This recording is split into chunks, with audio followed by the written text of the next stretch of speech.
Toda vez que enfrentamos uma crise, a vida nos oferece dois caminhos, o da esperança e o do pessimismo.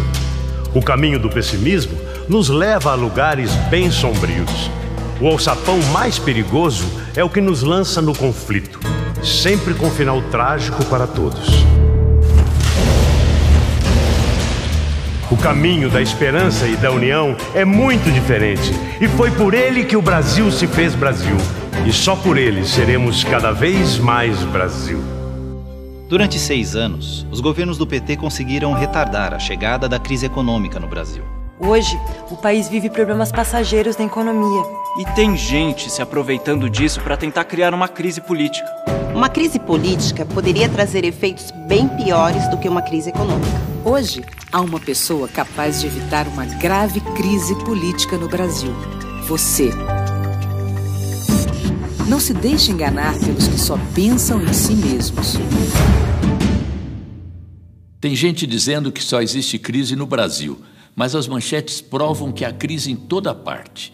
Os que tentam restringir a crise ao Brasil querem mesmo enfraquecer o governo e tumultuar a política. Uma coisa é cobrar e criticar o governo. Outra, bem diferente, é tentar desestabilizar um governo eleito democraticamente. Isso não podemos admitir jamais. Aos que não se conformam com a derrota nas urnas, só pedimos uma coisa: juízo, pois o povo saberá defender a grande conquista de todos os brasileiros, a nossa nova e vibrante democracia. É fácil hoje dizer que o governo errou, que fez isso e não fez aquilo. É bom então a gente lembrar algumas coisas. A situação do Brasil hoje é muitíssimo melhor do que a de muitos países que entraram ou estão entrando em crises profundas. Nós mesmos já enfrentamos crises econômicas mais graves e conseguimos vencê-las, principalmente porque não deixamos que elas se transformassem em graves crises políticas. Em 2012, 2013 e 2014, enquanto a Europa reduzia salários, eliminava empregos e aumentava impostos, o governo, para defender os brasileiros, cortou 38 bilhões em impostos da folha, evitando demissões e perdas trabalhistas. Cortou 17 bilhões de impostos da cesta básica para colocar mais comida na mesa dos brasileiros. Cortou 19 bilhões de impostos das pequenas empresas para que elas continuassem gerando emprego e renda. Cortou 32 bilhões de IPI para manter as indústrias empregando, produzindo e os brasileiros comprando automóveis e eletrodomésticos. Mesmo passando a arrecadar menos, entre 2011 e 2014, o governo continuou investindo forte em programas fundamentais para os brasileiros. 90,6 bilhões no Bolsa Família, 42,6 bilhões em medicamentos gratuitos, 2,3 bilhões no Mais Médicos, que já beneficia 63 milhões de brasileiros, 89,4 bilhões no Minha Casa Minha Vida, 27,5 bilhões no FIES, 15,1 bilhões no Pronatec e 2,1 bilhões de renúncia fiscal no ProUni, e bilhões no agronegócio, na agricultura familiar e mais de 1 trilhão em infraestrutura. Um esforço desse tamanho faz pressão nas contas públicas. Mas será que o governo errou ao tentar de todas as maneiras evitar que a crise arrombasse a porta dos brasileiros? Aqui para nós, não é melhor a gente não acertar em cheio, tentando fazer o bem, do que errar feio fazendo o mal? Hoje, alguns números do governo e do Brasil não são dos melhores, mas há pouco tempo, esse mesmo Brasil e esse mesmo governo produziam bons números. É bom recordá-los, não como saudosismo, mas como prova de que podemos fazer igual ou melhor. Com Dilma, estabelecemos recordes na exportação de nossos produtos, no financiamento da casa própria, no número de trabalhadores com carteira, no aumento do salário e na produção do campo. A pobreza foi reduzida como nunca, assim como a taxa de desmatamento da Amazônia.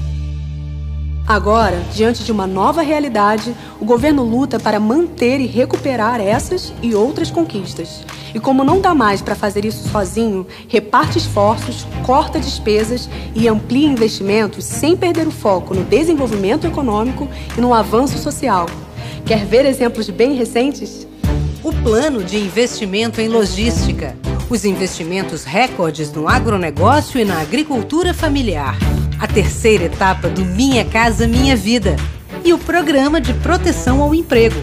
Com ele, Dilma uniu governo, centrais sindicais e indústrias para evitar demissões nos setores mais afetados pela crise. Em uma crise econômica, a maioria sai perdendo. Em uma grave crise política, todos perdem, sem exceção. De uma crise econômica se pode sair rápido, mesmo que com algum sofrimento. Uma grave crise política demora muito e o sofrimento é imenso.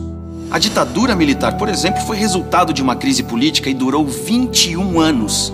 Será que tumultuar a política traz solução para a economia? Não se deixe enganar pelos que só pensam em si mesmos. Desde o retorno da democracia, as maiores construções brasileiras foram a estabilidade econômica, o emprego e a ascensão social. A crise econômica ameaçava essas conquistas. O governo reagiu com ajustes. Os resultados logo virão. Mas há outra tarefa urgente para os brasileiros: evitar que a crise política ameace a democracia, pois sem democracia, tudo iria ao chão. Eu sei que a situação não está fácil e que a crise já chegou nas nossas casas. Também sei que essa não é a primeira crise que enfrentamos. Nosso pior momento ainda é melhor para o trabalhador do que o melhor momento dos governos passados. Nosso maior ajuste ainda é menor do que os ajustes que eles fizeram. Por isso, temos tudo para ter um futuro melhor do que o nosso presente e muitíssimo melhor que o nosso passado.